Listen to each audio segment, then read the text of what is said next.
In the video for today, I'm going to show you how to create a Gmail account the proper way.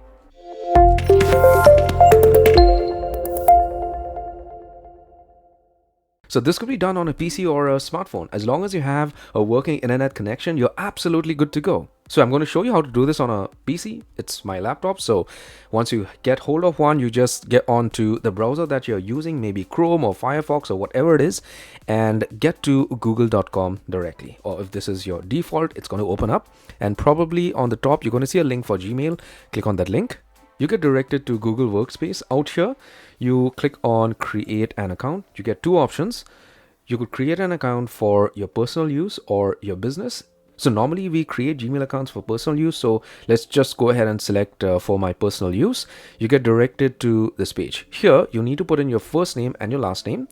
Last name is optional, but I suggest you put in your full name. You do that, click on next, put in your basic information, which is your date of birth and your gender. And if you want to know why these guys are asking you these questions, click on this link and get to know more about it. After you do this, click on next. Then you create a username. You could put in anything that you could remember and you click on next. Here, you need to create a password. So what I would suggest is you have a combination of letters, numbers, and a special character out here to make your password strong. Create your password, confirm it. If you want to, double check your password, click on show password and you are going to see your password out here. If you're okay, click on next. Now, you need to put in a phone number to verify your account or your identity, basically, okay? So just put in your number. You're going to get an OTP in an SMS format. You put in the OTP and verify your account. So let me put in my number. Look for this OTP in your phone. Put in the OTP out here. Click on next. And this is optional, but what I would suggest is that you put in a recovery email address. In case you forget your password or you need to reset your password, somehow you could use your recovery email to get access to your account. But if this is your first time creating a Gmail account, not a problem. You could just skip. Here, you need to review your account information. Review it. Ensure that everything is correct out here. Click on next. You get directed to the terms and conditions for your account.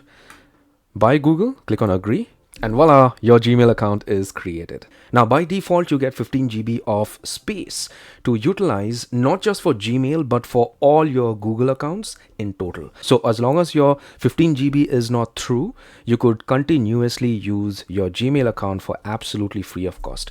But if your limit for 15 GB, which is free, is complete or through or is done, you need to buy or purchase a plan from Google to ensure that you keep receiving emails. This is something you need to remember, because when we think of creating a Google account or a Gmail account, we start uploading pictures or we start saving videos on Google Drive, and your account actually gets full.